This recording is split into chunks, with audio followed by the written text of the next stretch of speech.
محبت کے لیے ترس رہی ہے، لیکن میں آپ کو ایک محبت کا ایسا نسخہ بتاتا چلوں کہ حضور اکرم صلی اللہ علیہ وسلم پوری کائنات میں جس ذات کے ساتھ سب سے زیادہ محبت کی جاتی ہے وہ حضور اکرم صلی اللہ علیہ وسلم کی ذات ہے۔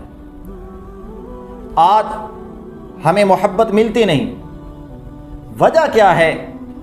گھروں میں پریشانی، میں نے فلاں کے ساتھ محبت کی، اس نے میرے ساتھ نفرت کی انتہا کر دی، میں نے فلاں کے ساتھ محبت کی، اس نے میرے ساتھ نفرت کی انتہا کر دی، میرا دوست نہ رہا، میرے رشتہ دار نہ رہے، میرے اپنے نہ رہے، کہتا میں نے محبت کی۔ آج آپ کو محبت کا ایک ایسا نسخہ بتاتا چلوں کہ اگر اس نسخے کو آپ نے اپنایا تو پوری کائنات آپ کے ساتھ محبت کرنے لگ جائے گی۔ وہ کیا نسخہ ہے؟ ذرا چلتے ہیں حضور اکرم صلی اللہ علیہ وسلم کے دربار میں۔ ایک مرتبہ حضور اکرم صلی اللہ علیہ وسلم کے پاس ایک عورت چادر لے کر آئی۔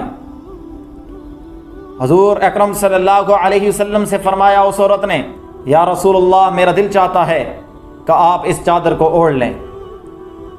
حضور اکرم صلی اللہ علیہ وسلم کو چادر کی ضرورت تھی۔ حضور اکرم صلی اللہ علیہ وسلم نے ہدیہ اور تحفہ قبول کیا اور چادر اوڑھ لی۔ جب چادر اوڑھی تو حضور اکرم صلی اللہ علیہ وسلم کی مجلس میں بیٹھا ہوا ایک صحابی نے دیکھا، یا رسول اللہ، یہ چادر تو بہت ہی خوبصورت ہے، میں چاہتا ہوں یہ مجھے عنایت فرما دی جائے۔ حضور اکرم صلی اللہ علیہ وسلم نے چادر اتار کر فوراً صحابی کو دے دی۔ جب حضور اکرم صلی اللہ علیہ وسلم چلے گئے تو صحابہ کرام رضوان اللہ تعالی علیہم اجمعین جو وہاں بیٹھے تھے اس صحابی کو کہنے لگے کہ آپ کو خیال نہیں آیا کہ حضور اکرم صلی اللہ علیہ وسلم کو خود چادر کی ضرورت تھی، ان کے پاس اوڑھنے کے لیے کوئی چادر نہیں تھی، پھر بھی آپ نے مانگ لی، حالانکہ آپ کو پتہ ہے کہ حضور اکرم صلی اللہ علیہ وسلم سے جو چیز مانگ لی جائے حضور اکرم صلی اللہ علیہ وسلم عطا کر دیتے ہیں۔ تو وہ صحابی کرام، وہ صحابی رسول کہنے لگا، میں نے تو برکت کے لیے مانگی تھی، ہاں اب جب رسول اللہ نے عطا کر دی تو میرا یہی کپڑا میرا کفن بنے گا۔ تو اس نسخے میں جو سب سے اہم چیز ہے وہ ایثار اور قربانی ہے۔ اپنی ضرورت کو چھوڑ کر دوسرے کی ضرورت کو پورا کرنا۔ اگر دوستوں کے ساتھ کھانا کھا رہے ہو، ایک لقمہ کم کھا کے ان کو عطا کر دو، پھر دوستوں کے ساتھ محبت دیکھنا۔ اگر آپ کو کوئی چیز برابر مل رہی ہے، آپ کے حصے میں آ رہی ہے، اپنے حصے میں کمی کر کے دوسرے کو عطا کر دو، دنیا آپ کے ساتھ محبت کرنے لگ جائے گی۔ حضور اکرم صلی اللہ علیہ وسلم نے یہ عمل صحابہ کرام کو سکھلایا۔ ایک مرتبہ حضور اکرم صلی اللہ علیہ وسلم کے پاس ایک سائل آیا، فقیر آیا اور کہنے لگا، یا رسول اللہ، مجھے بھوک لگی ہے، مجھے بھوک ستا رہی ہے، مجھے کھانے کے لیے کوئی چیز دیں۔ قربان جاؤں آقا صلی اللہ علیہ وسلم پر، جس کو اللہ تبارک و تعالی نے دونوں جہانوں میں سب سے اعلیٰ مقام عطا فرمایا۔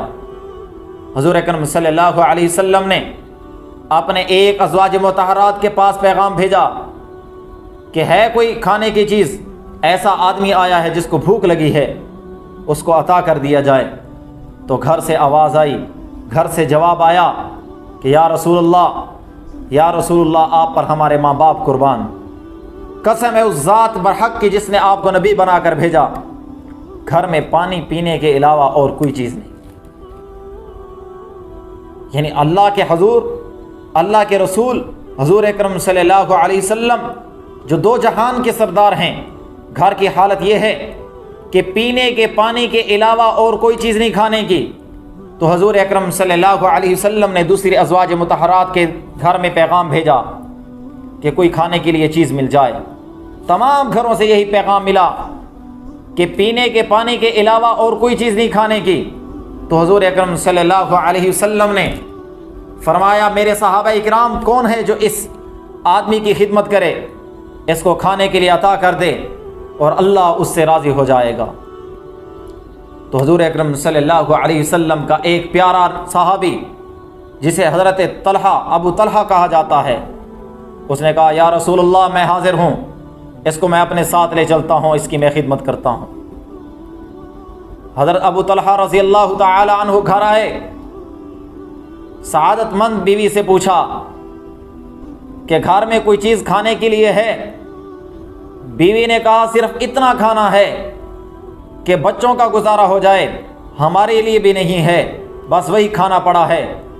حضرت طلحہ رضی اللہ تعالی عنہ، ابو طلحہ رضی اللہ تعالی عنہ بیوی سے کہتے ہیں کہ ہاں ایسا کرنا، بچوں کو بہلا کر بھوکا سلا دو اور صرف کھانا مہمان کے سامنے رکھنا۔ ہاں خیال کرنا، حرم میں بہت ہی مہمان نوازی ہوتی تھی، آج ہمارے معاشرے کی طرح نہیں، مہمان آ جائے تو منہ بسورنے لگ جاتے ہیں۔ اللہ کی رحمت کہاں سے آئے، دلوں میں محبت کہاں سے پیدا ہو۔ کہنے لگے ابو طلحہ رضی اللہ تعالیٰ عنہ کھانا کم ہے، مہمان کے سامنے ہم نہیں کھائیں گے تو مہمان کو برا لگے گا، مہمان کو کھانا کم محسوس ہوگا، وہ شرم کرے گا۔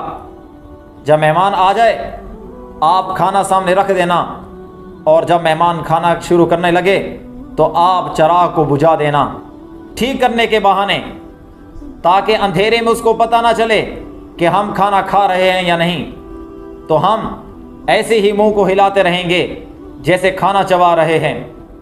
جب مہمان آیا تو ابو طلحہ رضی اللہ تعالی عنہ کی بیوی نے چراغ کو ٹھیک کرنے کے بہانے بجھا دیا کہ اس کو میں ٹھیک کر رہی ہوں۔ اب مہمان کھانا کھانے لگا، ساتھ میں ابو طلحہ رضی اللہ تعالی عنہ ویسے ہی منہ ہلاتے رہے کہ مہمان کو لگے وہ کھانا کھا رہے ہیں۔ جب مہمان نے کھانا کھایا، اس کا پیٹ بھر گیا، چلا گیا۔ صبح کو حضور اکرم صلی اللہ علیہ وسلم کے دربار میں جب ابو طلحہ جاتا ہے تو حضور اکرم صلی اللہ علیہ وسلم مسکرا پڑتے ہیں،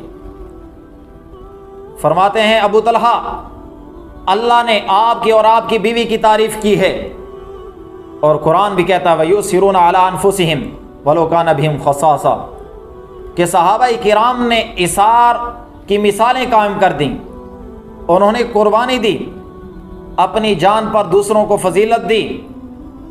آج اگر ہم معاشرے میں یہ عمل اختیار کریں کہ اپنے آپ کے بجائے دوسروں کا خیال رکھیں تو معاشرہ کتنا خوبصورت ہو جائے گا۔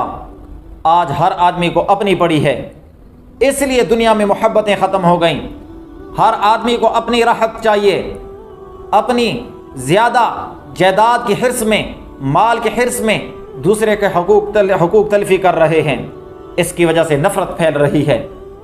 تو یہ نسخہ یاد کر لیں، اگر آپ چاہتے ہیں کہ آپ کے دوست آپ کے ساتھ محبت کریں، آپ کے رشتہ دار آپ کے ساتھ محبت کریں، تو قربانی دینا سیکھ لیں، ایثار کرنا سیکھ لیں، اپنی ضرورت کو چھوڑ کر دوسرے کی ضرورت کو پورا کریں۔